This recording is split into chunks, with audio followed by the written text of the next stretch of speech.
नमस्कार दोस्तों, स्टोरीज संसार के हिंदी यूट्यूब चैनल में आपका स्वागत है। आज की कहानी है जैसे को तैसा, एक अभिमानी चित्रकार। एक समय की बात है, किसी शहर में एक बालक रहता था। वो बचपन से ही अपने पिताजी की तरह मशहूर और लोकप्रिय चित्रकार बनना चाहता था। इसलिए किशोरावस्था में आकर उसने अपने पिताजी से चित्रकारिता सीखने का निर्णय लिया। उसके पिताजी एक ललित कला केंद्र के संस्थापक थे, इसलिए पुत्र को अपने पिताजी के रुतबे का बहुत अभिमान था। लेकिन आज तक पिता ने अपने पुत्र और छात्रों में कोई भेदभाव नहीं किया, उनके लिए सब बराबर थे। कई महीनों तक पिता ने पुत्र को अन्य छात्रों के साथ चित्रकारिता की बारीकियां सिखाई और उसके बाद उनसे एक चित्र भी बनवाया। पुत्र का चित्र अन्य छात्रों को बहुत पसंद आया और उन्होंने उसकी बहुत प्रशंसा की।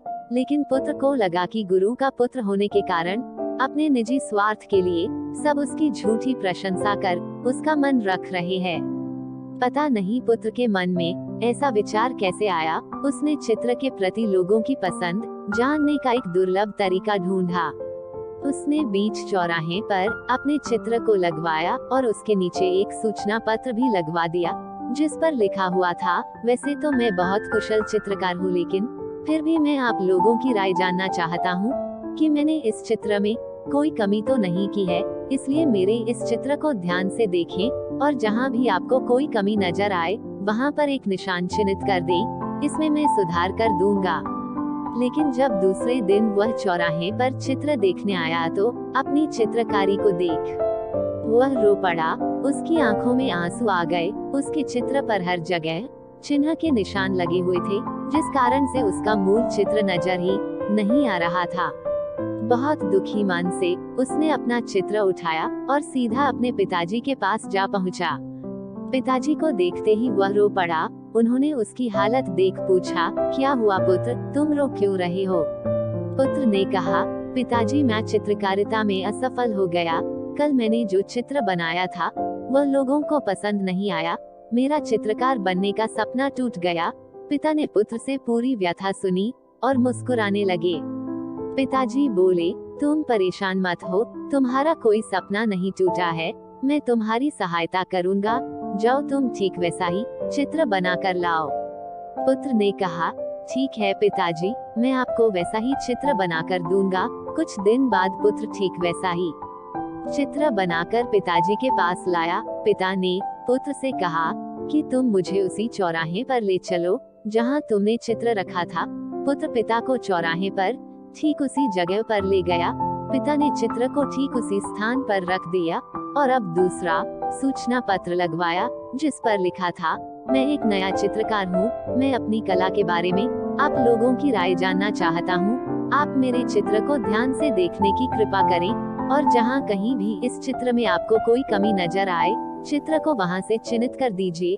इससे मुझे आप लोगों से बहुत मदद मिलेगी। और फिर पिता और पुत्र वहाँ से चले गए। दूसरे दिन दोनों ने ठीक समय पर वहाँ आकर देखा। उनके आश्चर्य का कोई ठिकाना नहीं रहा, क्योंकि चित्र में एक भी सुधार नहीं हुआ था।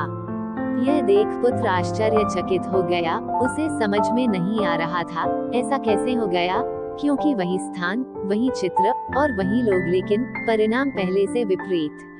पुत्र ने उत्सुकता पूर्वक पिताजी से इसके पीछे का कारण पूछा। पिता ने सरल शब्दों में कहा, पुत्र सब शब्दों का खेल है। पिता ने पुत्र के पिछले कृत्यों को स्मरण कराया, जिससे पुत्र को अपनी गलती का एहसास हुआ और पुत्र को इस घटना से एक नई सीख मिली। पिता ने कहा, पुत्र आज मैं तुम्हें एक सफलता का मंत्र दे रहा हूँ। ध्यानपूर्वक सुनो। कभी भी अपनी कला का अभिमान मत करना, क्योंकि जब व्यक्ति के अंदर धन, बल, रूप, विद्या अथवा ख्याति का अभिमान आना प्रारंभ हो जाता है, तो ठीक उसी समय से उस व्यक्ति का पतन भी आरंभ हो जाता है। पिता की बातें सुन पुत्र में उसका खोया हुआ आत्मविश्वास दोबारा लौट आया और पिताजी को वचन देकर कहता है, कभी भी आपके पद और अपनी कला का अभिमान नहीं करूंगा। यह बात सुन पिताजी को बहुत खुशी हुई और उन्होंने पुत्र को अपने गले लगा लिया। दोस्तों, यदि हम अपनी किसी प्रतिभा का अभिमान करते हैं तो उस मिथ्या अभिमान के कारण हमें दुख, हानि और अपमान का सामना करना पड़ता है। आज की कहानी आपको कैसी लगी, कृपया कमेंट बॉक्स में कमेंट करके जरूर बताएं। धन्यवाद।